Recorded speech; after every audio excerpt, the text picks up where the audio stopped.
மனசளவில் சில வலிகள், காயங்கள் அதை மறக்க முடியாது இல்லையா?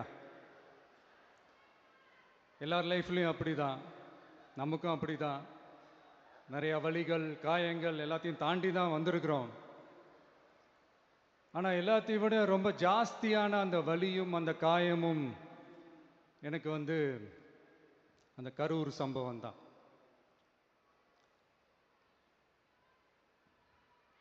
மக்களை சந்திக்கணும், மக்கள் பிரச்சனைகளை எடுத்து பேசணும். அதுக்காக தான் அந்த மக்கள் சந்திப்பு பயணத்தை தொடங்கி திருச்சி, அரியலூர், நாகப்பட்டினம், திருவாரூர், நாமக்கல், கரூர் அப்படின்னு சொல்லிட்டு போயிட்டு இருந்தோம். அரியலூரில் அந்த மீட்டிங் முடிச்சுட்டு பெரம்பலூர் போகிறதுக்கு முன்னாடி அந்த பெரம்பலூர் போலீஸ் எங்களை அலர்ட் பண்ணாங்க. சரிங்க, கூட்டம் கொஞ்சம் ஜாஸ்தியாக இருக்குது, லேட் ஆகிடுச்சு, வராதிங்க அப்படின்ட்டு. So we had no choice. Police சொன்னால் நம்ம அதை ஒபே பண்ணி தானே ஆகணும். அதே நேரத்தில் பெரம்பலூர் மக்களோட அந்த சேஃப்டியும் மைண்டில் எடுத்துக்கிட்டு ஒரு மன வலியோடவே திரும்ப போயிட்டோம். அதுக்கப்புறம் பெரம்பலூர் தொகுதி மக்களுக்கு மன்னிப்பும் கேட்டோம். அதே மாதிரி நாமக்கல் அந்த மீட்டிங் முடிச்சுட்டு கரூர் வரும்போது அந்த கரூர் போலீஸ் எங்களை அலர்ட் பண்ணியிருக்கலாம்ல.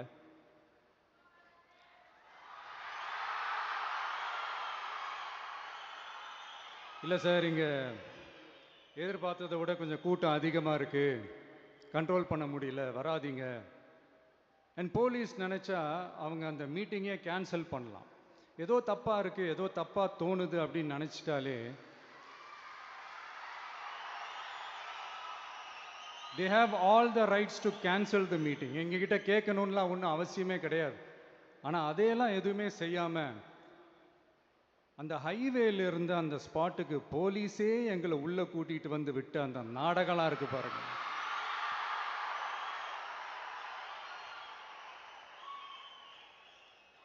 நம்பிட்டேங்க, முழுசா நம்பிட்டேன். அன்னைக்கு இருந்த அந்த கரூர் போலீஸ் பேசும்போது தேங்க்ஸ்லாம் சொன்னேன் அவங்களுக்கு. எனக்கு தெரியாது இப்படி ஒரு நாடகம் நடக்கும். இதுக்கெல்லாம் யார் காரணம்? இதெல்லாம் யார் சொல்லி செஞ்சது? இப்படி பண்ணுங்க, அப்படி பண்ணுங்க, சப்போஸ் அப்படி நடந்தா இப்படி பண்ணுங்க, சப்போஸ் இப்படி நடந்தா இந்த மாதிரி இன்ஸ்ட்ரக்ஷன்ஸ்லாம் கொடுத்து அந்த பிரஷர் போடுறது யாரு?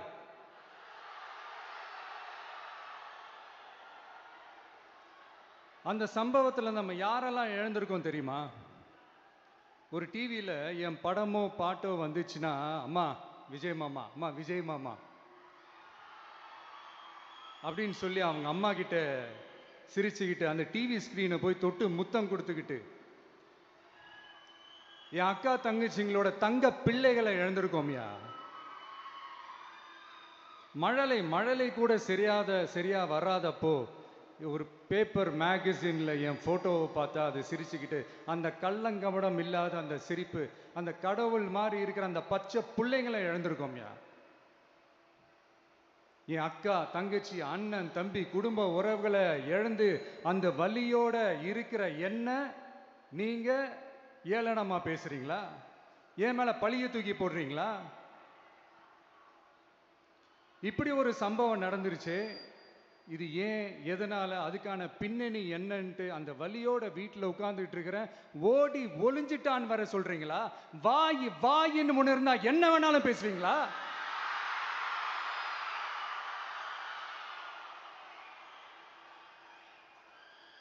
மக்களே, நான் உங்களையே கேட்குறேன். அன்னைக்கு அத்தனை க்ரௌடு இருந்துச்சு, அந்த க்ரௌடுக்கு தகுந்த மாதிரி போலீஸ் பாதுகாப்பு கொடுத்தாங்களா?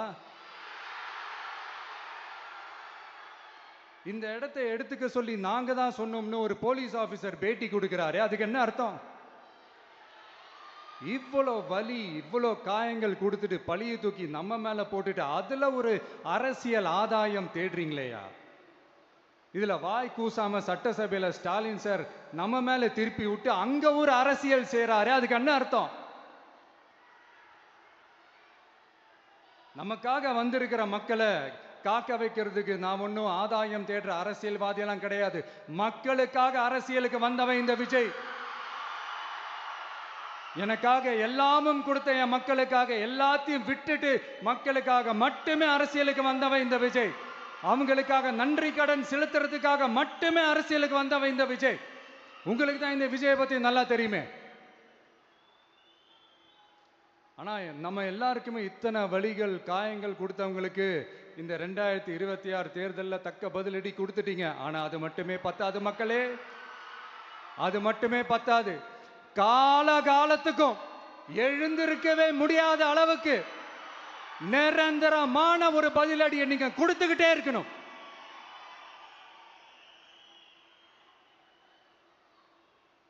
இப்படிலாம் பண்ணா நான் மக்களை விட்டு ஓடிடுவேன் நினைப்பா? யார் என்ன ஓடினாலும் நான் மக்களை விட்டு எல்லாம் ஓட மாட்டேன். அன்னைக்கும் சொன்னேன், இன்னைக்கும் சொல்றேன், நாளைக்கும் சொல்றேன், தில்லா சொல்லுவேன், கெத்தா சொல்லுவேன். பணமா ஜனமா அப்படின்னு கேட்டா என் ஜனம் தான் எனக்கு முக்கியம்.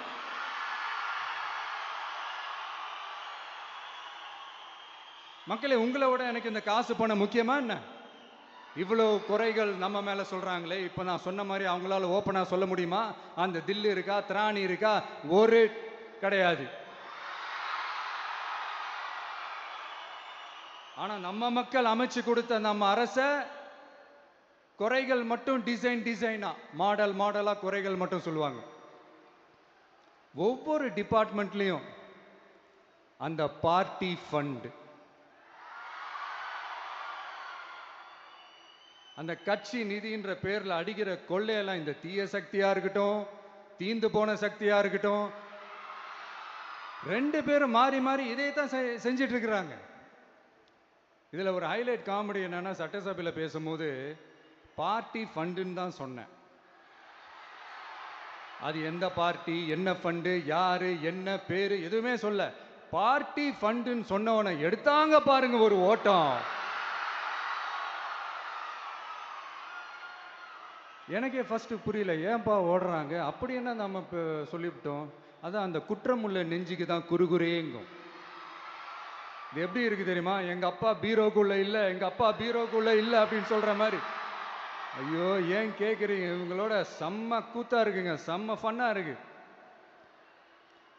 சென்னையில ஒரு பாலம் கட்டுறதுக்காக நார்மலா ஆகிற செலவை விட அதிக செலவில், கிட்டத்தட்ட டபுள் மடங்கு செலவில் ஒரு டெண்டர் ஒன்று விட்டுருக்குறாங்க. அதையெல்லாம் தோண்டி எடுத்து அதெல்லாம் இப்போ கண்டுபிடிச்சி கேன்சல் பண்ணியிருக்கிறோம். இன்னும் எத்தனை கோடி ஊழல், எத்தனை லட்சம் கூடல் தோண்ட தோண்ட வருமோ எங்களுக்கே தெரில. ஒவ்வொரு முகமுடியா கிழியுது. ஐயோ, இந்த விஜய் ஒவ்வொரு கதையா எடுத்து வெளியில விட்டுருவான் போலேன்ட்டு திரும்புற பக்கம்லாம் கதறல் கதறல் கதறல். காதலிருந்து ரத்தம் வராத குறை. ஆமா, இப்படி ஊழல்லே ஊறி போனவங்க இப்படிதான் இருப்பாங்க. இந்த 50-55 நாட்கள்ல அங்கே செஞ்ச சில விஷயங்கள்லாம் சட்டசபையிலே எடுத்து சொன்னேன். பட் இங்கே ஒரு சில விஷயங்கள் சொல்லணும்னு நினைக்கிறேன். இந்த மின்சாரத்துறையில் இதுக்கு முன்னாடி போட முடியாமல் இருந்த அந்த பதவி உயர்வை இப்போ தான் எங்களால் போட முடிஞ்சது. அதுக்காக ஒரு அக்கா அழுதுகிட்டே ஒரு நன்றி சொன்னாங்களே, அதெல்லாம் உங்கள் கண்ணில் படாது அந்த வீடியோலாம், குறை சொல்கிறவங்களுக்கு. அடுத்து லஞ்சம்லாம் ஒழிக்க முடியாது, ஊழல்லாம் ஒழிக்க முடியாது, அதெல்லாம் பிளட்டிலேயே ஊறி போய் இருக்கு அப்படின்னு சொன்னவங்க போய் ஒவ்வொரு கவர்மெண்ட் ஆஃபீஸா பாருங்க. ஒரு பைசா லஞ்சம் இல்லை, ஒரு பைசா ஊழல் இல்லை. வேலையெல்லாம் சும்மா டக்கு டக்கு டக்குன்னு நடக்குது. ஒரு பெரியவர் ஒருத்தர் சொல்றாரு, தம்பி வேலையெல்லாம் நடக்குது, ஆனா அதையும் தாண்டி எங்களுக்கு மரியாதை கொடுக்குறாங்க தம்பி, உட்கார வச்சுலாம் பேசுறாங்க. இதெல்லாம் இதுக்கு முன்னாடி நடந்ததே இல்லை. அவனை போய் பாரு, இவனை போய் பாரு, இந்த ஆபீசரை போய் பாருன்னு சொல்லி அலைய விடுவாங்க. இப்ப லஞ்சம் இல்லை, ஊழல் இல்லை, வேலையெல்லாம் உடனே நடக்குது. மக்கள் அப்படி ஒரு பெருமூச்சு ஒன்று விடுறாங்க. அதை பார்த்து நமக்கு அப்படி ஒரு ஹாப்பினஸ். இதுக்கு மேல என்ன வேணும்? ஏன் இதெல்லாம் பண்ண முடியாது? மனசுன்னு ஒண்ணு இருந்தா பண்ணலாம். இப்ப பண்ணல. அதே மாதிரி இந்த எல்என்டி நிறுவனத்தோட 18,600 crore 3 திட்டங்கள் அந்த ஒப்பந்தம், அந்த கையெழுத்து போட்டிருக்கிறோம். கிட்டத்தட்ட 8,200 பேருக்கு வேலை வாய்ப்பு. நான் சொல்றது அந்த 3 மாவட்டத்தை சேர்ந்தவங்களுக்கே அவ்வளோ வேலை வாய்ப்பு. குறுவை சாகுபடிக்காக 134 கோடியில் அந்த சிறப்பு தொகுப்பு திட்டம் அறிவிச்சிருக்கிறோம் நம்ம விவசாயிகளுக்காக. இப்போவும் சொல்கிறேன், நம்ம விவசாய பெருமக்களே, உங்களோட இந்த அரசு கூடவே நிற்கும்.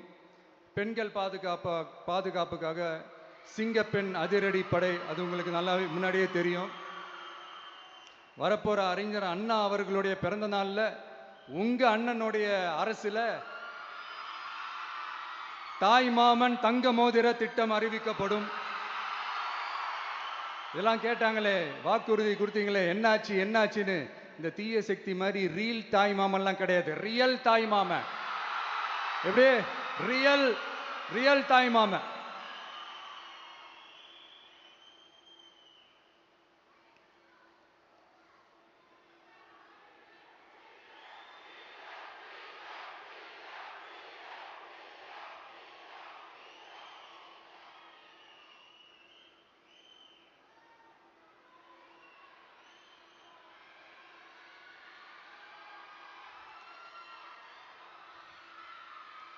இந்த தீய சக்தியை பற்றி, அவங்க நிர்வாகத்தை பற்றி ஒரு வெள்ளை அறிக்கை ஒன்று வெளியிட்டோம்ல, அது ஷார்ட் அண்ட் ஸ்வீட்டாக சொல்லணுன்னா, ஒரு ஓட்ட பாத்திரத்துக்குள்ளே தண்ணி ஊற்றிக்கிட்டே இருந்திருக்கிறாங்க. பாத்திரம் எம்டியாகவே இருந்திருக்கு, ஆனால் ஊற்றின தண்ணி தான் எங்கே போச்சுன்னு தெரில. கடவுளுக்கு தான் வெளிச்சம். அது மாதிரி இப்போ நம்ம சொன்னதெல்லாம் சும்மா ஒரு சாம்பிள் தான். இன்னும் வரப்போகிற நாட்களில் உங்கள் அரசனுடைய அந்த விஸ்வரூபத்தை நீங்கள் பார்ப்பீங்க. அடுத்து வாயத்தொடங்க சிஎம். அடாடா, உங்கள் சிஎம் நெஞ்சிலேயே குத்திட்டு வந்தீங்க பாருங்க, அதெல்லாம் வேற லெவல். பேசுங்கன்றீங்க, பேசுனா எந்திரிச்சு ஓடிடுறீங்க. இனிமேல் பேச ஆரம்பிக்கிறதுக்கு முன்னாடி என்ன பண்ணணும் அப்படின்னா, ஒரு நண்பர் ஒருத்தர் சொன்னார், மாண்புமிகு பேரவைத் தலைவர் அவர்களே, எல்லா டோரையும் இழுத்து லாக் பண்ணுங்க அப்படின்னு சொல்லிட்டு தான் பேச்ச ஆரம்பிக்கணும் போல் இருக்கு. ஏன்னா பேசிட்டு இருக்கும் போதே எந்திரிச்சு ஓடிடுறாங்க. 5 நிமிஷம் பேசினதுக்கே குளத்தூர்ல கொத்து பரோட்டா போட்டாங்க. இதுக்கு மேலே பேசினா மொத்தமாக முடிஞ்சிடும், பார்த்துக்கங்க. நாம் அரசியல் பேசினா விஜயெல்லாம் அரசியல் பேசலாமா அப்படிங்கிறது.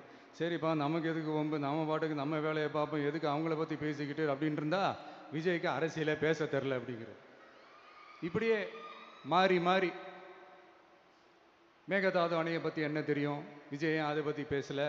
இப்படி நம்ம அரசியலுக்கு வந்ததுலேருந்தே ஒரு கூட்டம் குறை மேலே குறையா சொல்லிக்கிட்டு, பாட்டுக்கு பாட்டு கச்சேரி எங்களுக்கும் பண்ண தெரியும், பண்ணலாமா? இந்த மேகதாது அணை சம்பந்தமான அந்த வழக்கில் தமிழ்நாட்டோட பெட்டிஷனை சுப்ரீம் கோர்ட் எப்போ ரிஜெக்ட் பண்ணுச்சு? அப்போ யார் ஆட்சியில் இருந்தா? ஏன் ஒழுங்காக வாதாடல? நீங்கள் ஒழுங்காக வாதாடி இருந்தீங்கன்னா அதை ரிஜெக்ட் பண்ணியிருக்க மாட்டாங்கல்ல. ஏன் ஸ்டாலின் சார் வேணும்னே விட்டுட்டாரா? ஏன் இப்படிலாம் கேள்வி கேட்கலாமா? இப்படிலாம் கேள்வி கேட்டால் தான் மேகதாது அணையை பற்றி பேசுனதா அர்த்தமா? ஏன் அந்த ஸ்டேட்டு சிஎம் பேசுகிறாரு, நீங்கள் ஏன் பேசலை அப்படின்னா, நம்ம ஸ்டேட்டோட உரிமையை எங்கே நிலைநிறுத்தணுமோ அதுக்காக வேலை பார்க்குறது மட்டும்தான் முக்கியம். சும்மா சவால் விட்டுக்கிட்டு சீண்டி பார், நான் யார் தெரியுமா, தொட்டு பார், இப்படிலாம் பேசிக்கிட்டு இருந்தால் வேலைக்கு ஆகாது. சும்மா பேசி பேசி பிரச்சனையை வளர்த்துக்கிட்டு யார் மேலே அது பழியை தூக்கி போட்டுட்டு அப்புறம் மக்களை அம்போன்னு தெருவில் விட்டுட்டு இப்படி தான் ஒரு அரசியல் பண்ணணும்னா அந்த அரசியல் நமக்கு தேவையும் இல்லை, அதை நம்ம செய்யவும் போகிறதில்ல. Talk less work more mode தான், அதுதான் நம்ம பாலிசியே. அதனால தான் சட்டசபையில் அந்த அரசினர் தீர்மானம்னு சொல்லி ஒன்று கொண்டு வந்தோம். அதை எப்படி டு டேக் இட் ஃபார்வர்ட், எப்படி கொண்டு போகணுமோ அதை சரியாக செய்வோம். சென்ட்ரல் கவர்மெண்ட்லேருந்து அந்த டீலிமிட்டேஷனை திரும்ப கொண்டு வர போகிறதா ஒரு பேச்சு ஒன்று அடிபடுது. யார் என்ன டீலிமிட்டேஷன் கொண்டு வந்தாலும் தமிழ்நாடு அது ஒத்துக்காது. நமக்கான இடத்தை யாரும் பறிக்கவும் முடியாது, அது பறிக்கவும் விட மாட்டோம். இப்படி நாம் இருக்கும் போது இந்த தீய சக்தி திமுக எங்கே போய் நிற்குது, யார் கதவை தட்டிக்கிட்டு நிற்குது, அது உங்களுக்கே நல்லா தெரியும். மக்களே, இந்த தீய சக்தியும் தீந்து போன சக்தியும் வேறலாம் இல்லை, கூட்டு களவாணிங்க. சொல்ல முடியுமா அவங்களால? எங்களுக்குள்ள ஒட்டும் இல்லை, உறவும் இல்லை, அறிவிக்க முடியுமா, நிரூபிக்க முடியுமா? இந்த வரப்போகிற இடைத்தேர்தலில் அதை நிரூபித்து காட்டுங்க, அப்புறமா பேசுங்க. மக்களை, என் மனசை விட்டு கரூர் எப்பவும் நீங்கவே நீங்காது. நமக்கு ஏற்பட்ட வேதனையான சம்பவத்தை, நமக்கு எதிராக நடந்த சதிய சூழ்ச்சியை இனி வர்ற ஜென்ரேஷனும் அவங்களுக்கு தெரியப்படுத்தணும்ல. அதுக்காகவே இனி ஒரு அரசியல் சதிய, அரசியல் சூழ்ச்சிய யாரும் யோசிக்கவே கூடாதுன்றதுக்காகவே கரூர்ல ஒரு நினைவு சின்னத்தை நம்ம டிவிகே சார்பா அமைக்கப்படும் அப்படின்றத அறிவிக்கிறோம். அப்புறம் கரூர்ல இருந்து ஒட்டுமொத்த தமிழ்நாட்டு மக்களுக்கும் சொல்றேன், உங்க டிவிகே அரசு உங்களுக்காகத்தான் உழைக்கும். அடிப்படை வசதிகளை முதல்ல நிறைவேற்றணும். ஒரு பக்கம் நிதி நிலைமையை சரி செஞ்சுக்கிட்டே, இன்னொரு பக்கம் அப்படியே நாம் சொன்னதில் ப்ரையாரிட்டி பார்த்து ஒவ்வொன்றா படிப்படியாக நிறைவேற்ற ட்ரை பண்ணுவோம். இது எப்பவும் உங்களுக்கான அரசாக தான் இருக்கும். இந்த விஜய் உங்கள் விஜயாக தான் இருப்பான். நீங்கள் உரிமையோட உங்கள் கவர்மெண்ட்டை நீங்கள் அணுகலாம். இந்த தீய சக்தி ஆட்சி முடிஞ்சு பொட்டிக்குள்ளே போனதுலேருந்து என்னென்னமோ பண்ணுறாங்க, இது ஏதோ பேசுகிறாங்க, சோஃபாங்கிறாங்க, வாஷிங் மிஷினுங்கிறாங்க. இந்த அரசியல் வியாபாரம் பண்ணுறதுக்கான அந்த வெண்டிங் மெஷினே அவங்க தான். யார்? இந்த திமுக. இதில் நம்மளை பார்த்து வாஷிங் மிஷினுங்கிறாங்க. எலெக்ஷனில் ஓட்டுக்கு காசு கொடுக்குற அந்த கலாச்சாரத்தையே, அந்த கல்ச்சரை அடித்து நொறுக்கி இருக்கிறோம். எலெக்ஷன்லேயே அப்படி வேலை பார்த்தோம் நமக்கு எதுக்கு இந்த குதிரை, கழுதை, ஒட்டக பேரெல்லாம்? மக்களின் பக்கம் அப்படி இருக்கும்போது நமக்கு எதுக்கு இந்த பேரெல்லாம்? இந்த திருட்டு திமுக ஆட்சியை வச்சுக்கிட்டு ஊரடிச்சு ஒலையில போட்டு இந்த கொள்ளையை அடிச்சதுனால தான் உங்க கரூர் கம்பெனி ஓனர் ஒருத்தர் எங்க எங்க இருக்காருன்னே தெரியாம ஓடு ஓடு ஓடு ஓடு ஓடு ஓடு ஓடு ஓடு வராம் பாரு வேட்டக்காரன் ஓடினே இருக்கிறாரு. இன்னொருத்தர் ஃபாரின்ல போய் ஒளிஞ்சுக்கிட்டார். ஃபாரின் ஸ்டாலின் சார் நினைச்சிட போறீங்க, அவர் இல்லை. எனக்கு எப்பவுமே ஸ்டாலின் சார் மேல ஒரு தனி பாசம் ஒன்று உண்டு. அவர் கிடையாது, இவர் வேற. சிங்கப்பூருக்கு செக்கப்புக்கு போனார்ல அவரு. இன்னும் தோண்ட தோண்ட எத்தனை பேர் மாட்ட போறாங்களோ தெரியல. உங்ககிட்ட யாராவது லஞ்சம் ஏதாவது கேட்டாங்கன்னா கொடுக்க முடியாது சொல்லுங்க, நான் இருக்கேன் உங்களோட. அப்படியே யாராவது ஃபோர்ஸ் பண்ணாங்கன்னா இது எங்க மகன், எங்க புள்ள, எங்க அண்ணன், எங்க தம்பி, எங்க விஜய், எங்க விஜயோட ஆட்சின்னு ஸ்ட்ராங்கா சொல்லுங்க. மக்களை நீங்க கூட இருக்கும் போது லஞ்ச ஊழல் மட்டும் இல்ல, அதிகாரத்தை வச்சு ஆட்டம் போடுற யாரா இருந்தாலும் அடங்கிடுவாங்க. இந்த கடமை, கண்ணியம், கட்டுப்பாடுன்ட்டு ஒரு காலத்துல கொள்கையோடு இருந்த கட்சியெல்லாம் இன்னைக்கு எப்படி இருக்கான்னு உங்களுக்கே தெரியும். அதாவது இந்த டிவிகே கட்சியோட தலைவரை எதிர்க்கிறதுல ஒரு நியாயம் இருக்கு. ஏன்னா உங்க பொழப்புல மண்ணள்ளி போட்டான். என்ன இந்த ஊழல் லஞ்சம்லாம் பண்ண மாட்டேன்னு சொல்லி உங்க அரசியலையே ஒரு தெருமுனைக்கு கொண்டாந்து விட்டான். மக்கள் வேற அவனை தான் நம்புறாங்க. ஸோ இந்த விஜயை எதிர்க்கிறதுல ஒரு அரசியல் நியாயம் இருக்குது, அதை புரிஞ்சுக்கலாம். ஆனால் இன்னைக்கு இந்த விஜயை மக்கள் ஓட்டு போட்டு ஜெயிக்க வச்சு ஒரு தீர்ப்பை கொடுத்து மக்களுக்காக வேலை செய்யறதுக்காக முதலமைச்சரா உட்கார வச்சிருக்கிறாங்க. என்னமோ இன்னமும் நீங்க தான் ஆட்சியில் இருக்கிற மாதிரி. விஜய் கரூருக்கெல்லாம் போகக்கூடாது, விஜய் இங்க போகக்கூடாது, அது செய்யக்கூடாது, இது செய்யக்கூடாதுன்னு எனக்கு புரியலையே. ஆட்சியில் இருக்கும் போது தான் இவ்வளோ கட்டுப்பாடெல்லாம் போட்டீங்க, எஸ்ஓபிஸ்லாம் போட்டீங்க, ஸ்டாலின் சார் ஆப்ரேட்டிங் ப்ரொசீஜர்லாம் போட்டீங்க. இப்போவும் அதே பண்ணிட்டு இருந்தீங்கன்னா என்ன சார் நியாயம்? இல்லை, நான் தெரியாம தான் கேட்குறேன். இன்னும் கனவுலையே இருக்கிறீங்களா? முதல்ல முழிச்சு வாங்க, ரியாலிட்டிக்கு வாங்க. உங்க ஆட்சியெல்லாம் வீட்டுக்கு போய் டிவிக்கேன்னு ஒரு ஆட்சி வந்து ரொம்ப நாள் ஆச்சு. ஒழுங்கா படி, ஒழுங்கா படி என்று சுப்ரீம் கோர்ட் ஓங்கி மண்டேலியே நறுக்கு நறுக்கு நறுக்கு என்று செம்மட்டியாலே அடிச்சும் இந்த திமுக முழிச்சிக்கல அப்படின்னா அப்ப கொஞ்சம் கஷ்டம்தான். வெற்றி தோல்வியெல்லாம் அரசியல சகஜம் சார். அதுக்காகலாம் வெறி பிடிச்சி, இந்த பதவி வெறி பிடிச்செல்லாம் அலைய தேவையில்லை. நல்ல விதமாகவே சொல்கிறேன், நியாயமான அரசியல் பண்ணுங்க. ஓ, அதுதான் உங்களுக்கு தெரியாதுல்ல. இந்த தீய சக்தி திருத்தவும் முடியாது, அவங்களா திருந்துவாங்கன்னு பார்த்தா அதுவும் நடக்க போறதில்ல. அதனால வரப்போற இடைத்தேர்தலில் மக்களே இந்த தீய சக்தி திமுகவை நல்லா வெச்சு வெளுத்து விடுங்க. கான்பிடண்டா இருங்க மக்களே, நல்லதே நடக்கும், வெற்றி நிச்சயம். மீண்டும் சந்திக்கும் வரை நன்றி, வணக்கம்.